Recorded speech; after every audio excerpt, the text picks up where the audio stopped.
అలాగే వేపింగ్ అంటున్నారు, ఈ సిగరెట్స్ అంటున్నారు. ఈ సిగరెట్స్ కూడా, ఈ సిగరెట్స్ వల్ల కూడా చాలా ప్రమాదం ఉంది. ఈ సిగరెట్స్లో నికోటిన్ ఉంటుంది. నికోటిన్ లేదనుకొని తాగుతున్నారు పిల్లలు. ఏంటి సిగరెట్ తాగితే తప్పు కానీ వేపింగ్ చేస్తే తప్పు ఏంటి అని అంటున్నారు. వాళ్ళకి తెలియదు వేపింగ్ చేయడం ప్రమాదం అని. సో ఆ రకంగా ఇండియాలో బ్యాన్ ఉంది వేపింగ్, కాకపోతే ప్రతి స్కూల్లో అందుబాటులో ఉంది వేపింగ్. పిల్లలు విపరీతంగా తాగుతున్నారు. మనం కోలుకోకపోతే వేపింగ్తో చాలా ప్రమాదం ఉండే అవకాశం ఉంది. అది నేను చేసి పెట్టాను వీడియో, ఎవరు చూడని కూడా చూడలే, ఇంత ప్రమాదం ఉందని చెప్తాను. డాక్టర్ దాకా ఎప్పుడు రావాలో కూడా తెలియని పరిస్థితుల్లో ఉన్నారు ప్రస్తుతం. అవును. తర్వాత సార్ మీరు ఫుడ్ టాపిక్ తీసుకొచ్చే క్రమంలో ఆవకాయ అన్నం మంచిదని మీరు ఒక ప్రచారం జరుగుతుంది. అలాగే నెయ్యి గురించి, నెయ్యికి హార్ట్కి మన లింక్, నెయ్యిని ఆయుర్వేదం వాళ్ళు ఒక రకంగా చెప్తారు, నెయ్యి మంచిది అంటారు, మంచిది కాదంటారు. అలాగే ఆవకాయ అన్నం చాలా మంచిది అంటారు. అలాగే నెయ్యి వర్సెస్ నూనె, వీటిని ఎలా చూడాలి సార్ ఫుడ్ కాన్సెప్ట్లో? అంటే ఇప్పుడు నెయ్యి విషయానికి వస్తే నెయ్యి అద్భుతమైనది అనేది కొంతమంది చెప్తున్నారు, కానీ నేను మొత్తం స్టడీస్ అన్నీ తీసి చూశాను. ఎక్కడా కూడా నెయ్యి వల్ల బెనిఫిట్ జరుగుతుంది అనేది క్లియర్గా సైంటిఫిక్గా ప్రూవ్ అని అవ్వాల. అదేవిధంగా నెయ్యి వల్ల నష్టం జరుగుతుంది అనేది కూడా సైంటిఫిక్గా ప్రూవ్ అవ్వాల. ఎక్కడ దాకా ప్రూవ్ అవుతుందంటే కొలెస్ట్రాల్ పెరగచ్చు, తగ్గచ్చు, ఇట్లా వరకు ప్రూవ్ అవుతుంది.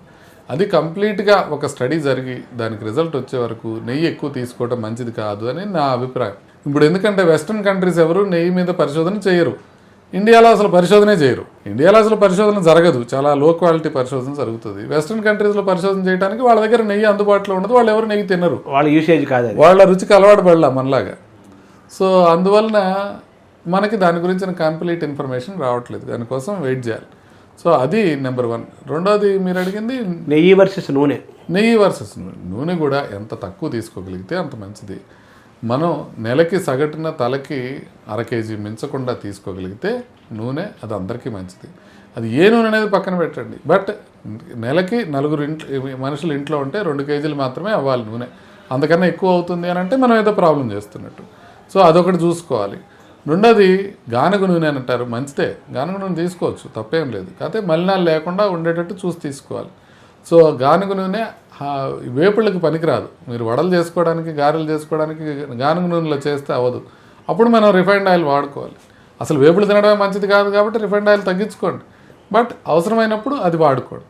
రెగ్యులర్గా మీరు వేరుశనగ నూనె కానీ, నువ్వుల నూనె కానీ ఇవి మార్చుకుంటూ వాడటం మంచిదే, ఒకటే నూనె కాకుండా. ఆవకాయ అన్నం గురించి, ఆవకాయ అన్నానికి మామూలుగా అన్నం తింటే మనకి దానికి ఎస్పెషల్లీ పాలిష్డ్ రైస్తో మనం అన్నం తిన్నప్పుడు షుగరు ఒక్కసారిగా పెరుగుతుంది. సో అందుకే రైస్ అనేది మనకి అంత పాలిష్డ్ రైస్ అనేది క్విక్గా మనకి పెరిగిపోతుంది షుగర్. అందుకని దాని గ్లైసిమిక్ ఇండెక్స్ అంటారు. గ్లైసిమిక్ ఇండెక్స్ ఎక్కువ ఉందంటే షుగర్ని ఎక్కువగా తొందరగా పెంచుతుంది అని, గ్లైసిమిక్ ఇండెక్స్ తక్కువ ఉందనంటే తొందరగా పెరగట్లేదు అని. తొందరగా పెరిగితే ప్రమాదం, ఎందుకంటే తొందరగా పెరిగితే ఇన్సులిన్ పెరుగుతుంది కాబట్టి. అందుకని తొందరగా పెరగకుండా ఉండే ఆహారం మంచిది. మామూలుగా వైట్ రైస్తో తొందరగా పెరుగుతుంది కాబట్టి వైట్ రైస్ని తొందరగా పెరగకుండా చేసేవి ఏంటంటే, దాంట్లో మీరు ఏదైనా పప్పు కలుపుకున్నారనుకోండి తొందరగా పెరగదు, దాంట్లో ఆవకాయ అన్నం కలుపుకున్నారనుకోండి తొందరగా పెరగదు. అంతేగాని ఆవకాయ మంచిదని కాదు, ఆవకాయలో ఉండేది ఉప్పు, కారం, నూనె ఎక్కువ ఉంటుంది, అదేం మంచిదని కాదు. కాకపోతే అన్నంతో పెరిగినంత ఫాస్ట్గా ఆవకాయ అన్నంతో పెరగదు, అంతవరకే తప్ప ఆవకాయ అన్నం గొప్పదనేది ఏమీ కాదు. దాని లెవెల్స్ని కంట్రోల్ చేయడం కోసం ఒక చిన్న దాని ఏమంటారు స్పీడ్, దానికన్నా మీరు బ్రౌన్ రైస్ తింటే ఇంకా మంచిది. ఇప్పుడు మీరు అంటే లేకపోతే చిరుధాన్యాలు తింటే ఇంకా మంచిది, మీకు తొందరగా పెరగదు. అంటే మనం గ్లైసిమిక్ ఇండెక్స్ తగ్గించుకోవడానికి ఆవకాయ వాడాల్సిన పని లేదు. చిరుధాన్యాలు తీసుకోండి, పాలిష్డ్ రైస్ కాకుండా కొంతమేరకు బ్రౌన్ రైస్ తీసుకోండి, ఈ రకంగా మీరు పెంచుకోవడానికి. అంటే మజిల్ పవర్ బాగా పెరగాలంటారు, అలాగే ప్రోటీన్ చాలా మంచిది అంటారు. మనకి వెజిటేరియన్, నాన్ వెజిటేరియన్ ఫుడ్లో మనకు ఏది మీకు బెస్ట్ అంటారు సార్? మీకు లాంజివిటీ మీకు తరపున మీకు ఎక్కువ కాలం బతకాలని ఉంటే ఖచ్చితంగా వెజిటేరియన్ ఫుడ్డే ఇంపార్టెంట్, దాంట్లో ఏం డౌట్ లేదు. మీరు కేవలం వెజిటేరియన్ కాకుండా వీగన్ అంటారు అమెరికాలో. వీగన్ అంటే వెజిటేరియన్ ఫుడ్లోంచి పాలకు సంబంధించిన ఉత్పత్తులన్నీ తీసేస్తే వచ్చేది వీగన్ డైట్. వీగన్ డైట్ తిన్నవాళ్ళు ఎక్కువ కాలం బతుకుతారు, దాంట్లో ఏం డౌట్ లేదు. కాకపోతే ఎక్కువ కాలం బతకటమే మీ లక్ష్యం అయితే అది తీసుకోవచ్చు. లేదు అట్లా కాదు, మీరు నేను మొత్తం అన్నీ కావాలి, నాకు ఆనందం కావాలి అని తీసుకుంటే మీరు నాన్ వెజ్ తీసుకోవచ్చు, తప్పేం లేదు నాన్ వెజ్ తీసుకుంటే. కాకపోతే నాన్ వెజ్ తీసుకునే వాళ్ళకన్నా వీగన్స్ ఎక్కువ కాలం బతుకుతారు, అంతవరకైతే ఉంది క్లియర్గా. ఎక్కువ కాలం అంటే మందులు వేసుకొని ఎక్కువ కాలం కాకుండా ఆనందంతో పాటు ఆరోగ్యము, ఆనందము, మందులు వాడకుండా హెల్తీగా ఎక్కువ కాలం గడపడమే కదా గడపడం అంటే. అవునండి, అవును, ఖచ్చితంగా మీరు హెల్దీగా ఎక్కువ కాలం బతకటమే కావాలి. హెల్దీగా ఉండటంలో మీకు హుషారుగా ఉండాలి, మీకు హ్యాపీనెస్ ఉండాలి, మెంటల్ హ్యాపీనెస్ కూడా ఉండాలి. ఇప్పుడు చిన్నప్పటి నుంచి వెజిటేరియన్ తినేవాడిని నాన్ వెజ్ తినమనడం పొరపాటు. అదే చిన్నప్పటి నుంచి నాన్ వెజ్కి అలవాటు పడినవాడిని నువ్వు వెజిటేరియన్తోనే తింటే నువ్వు ఎక్కువ కాలం బతుకుంటావంటే వాడికి ఎక్కువ కాలం బతుకునే కన్నా చికెన్ తినడం ఇష్టం వాడికి. సో అందుకని ఎవరి ప్రవృత్తికి వాళ్ళు వదిలేసేయాలి. ఇప్పుడు కరోనా గురించి మళ్ళీ వార్తలు వస్తున్నాయి, కరోనా విజృంభిస్తుంది, కరోనా కేసులు పెరుగుతున్నాయని, మరణాలు సంభవిస్తున్నాయని అంటున్నారు. సో ఇప్పుడు వస్తున్న ఈ కరోనాని మీరు ఎలా చూస్తున్నారు సార్? అంటే కరోనా అనే కేసులు అయితే పెరుగుతున్నాయి. మనకి మరణాలు కూడా 30 మరణాలు వచ్చినాయి ఇండియాలో ఇప్పుడు దాకా అని చెప్పడం జరిగింది. అయితే ఎవరిలో పరీక్ష చేస్తున్నాం అనే దాన్ని బట్టి మరణాల సంఖ్యను మనం లెక్కేసుకోవాలి. ఇప్పుడు ఫర్ ఎగ్జాంపుల్ ఇప్పుడు ఒక మన శరత్ సిటీ మాల్ కానీ లేకపోతే ఫోరం మాల్కి కానీ వచ్చిన వాళ్ళందరికీ మనం కోవిడ్ టెస్టులు చేసామనుకోండి. లెటస్ సే 1,00,000 మందికి చేసామనుకోండి, ఒక 500 మందికి పాజిటివ్ వచ్చింది అనుకోండి. 500 మందిలో ఒక్కడు కూడా చనిపోడు, శుభ్రంగా ఉంటారు. కానీ ఇక్కడ టెస్ట్ చేస్తుంది అట్లా 1,00,000 మందికి కాదు.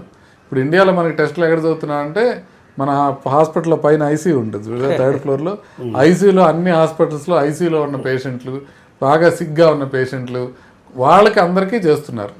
వాళ్ళకి పరీక్ష చేసినప్పుడు వాళ్ళలో కొంతమంది చనిపోతారు కదా, అట్లా ఈ 30 మంది చనిపోవడం జరిగింది. అంతే తప్ప కోవిడ్ న్యూమోనియా వచ్చి చచ్చిపోవట్ల. ఎందుకు అనంటే మనకి ఇప్పుడు వస్తున్న స్ట్రెయిన్ ఒమిక్రాన్ అనే స్ట్రెయిన్, దాంట్లో JN1 అనే స్ట్రెయిన్ వస్తుంది. దాంట్లో XDV అని, LF7 అని, NB 1.1 అని, 1.8.1 అని ఇట్లాంటి స్ట్రెయిన్స్ వస్తున్నాయి. ఇవన్నీ కూడా ఒమిక్రాన్ సబ్ వేరియంట్సే. కాబట్టి ఈ ఒమిక్రాన్ నుంచి వస్తున్న వేరియంట్స్ కాబట్టి వీటితో ప్రమాదం ఉండదు, వీటితో లంగ్ బాగా ఎఫెక్ట్ అయ్యే అవకాశం చాలా తక్కువ. అంతేగాని మిగతా జలుబు, దగ్గు ఇట్లాంటివన్నీ ఉండొచ్చు. ఊపిరితిత్తులు మనకి తెల్లగా అయిపోయాయి ఇంతకుముందు, అలాంటి ప్రాబ్లమ్స్ ఒమిక్రాన్తో తక్కువ వస్తున్నాయి. అందుకని భయపడాల్సిన అవసరం లేదు. కాకపోతే ముందు జాగ్రత్తగా పెద్దవాళ్ళు ఎవరైతే వేరే వేరే జబ్బులు ఉన్నారో, వాళ్ళు జలుబు చేసినా కూడా ప్రాబ్లం అయ్యే అవకాశం ఉంటుంది. వాళ్ళు కొంచెం జాగ్రత్తగా ఉండి కొన్ని రోజులు జాగ్రత్తగా ఉంటే నెక్స్ట్ నేను మొన్నే అనుకున్నాను ఈ పాటికి తగ్గిపోయి ఉండాలి ఈ వేవ్ అనేది. మనం నెంబర్స్ చేసుకునే కొద్దీ నెక్స్ట్ 10-15 రోజుల్లో ఇది పూర్తిగా పోయే అవకాశం ఉంటుంది. భయపడాల్సిన అవసరం ఏమీ లేదు దీని గురించి. సో వ్యాక్సిన్, గతంలో మనం వ్యాక్సిన్లు తీసుకున్నాం కదా సార్, వాటి తాలూకు ఇమ్యూనిటీ లోపల ఉంటుందా, వెళ్ళిపోయిందంటారు? ఇమ్యూనిటీ చాలా వరకు తగ్గిపోయి ఉంటుంది. మనం తీసుకుంది కూడా ఆల్ఫా వేరియంట్కి వ్యతిరేకంగా తీసుకున్నాం. తర్వాత డెల్టా వచ్చింది, డెల్టాకి వ్యతిరేకంగా కూడా అది పనిచేసింది. ఒమిక్రాన్కి వ్యతిరేకంగా అది సీరియస్ కాకుండా పనిచేస్తుంది. అయితే ఒమిక్రాన్తోనే సీరియస్ అవ్వట్లా, ఇంక మరి సీరియస్ కాకుండా పనిచేసేదే ఉంది. అందుకని బూస్టర్స్ అవి అవసరం లేదు. కానీ ప్రస్తుతానికి మాత్రం కొంత జాగ్రత్తలు తీసుకొని గవర్నమెంట్ జాగ్రత్తగా మానిటర్ చేస్తూ, ఒకవేళ కొత్త వేరియంట్ ఏమైనా డెవలప్ అవుతుందేమో అనేది వాళ్ళు జాగ్రత్తగా చూడాలి. ఎందుకంటే కొత్త వేరియంట్ డెవలప్ అయితే ఇదంతా మారిపోతుంది, మళ్ళీ సడన్గా మనం భయపడాల్సిన అవసరం వస్తుంది.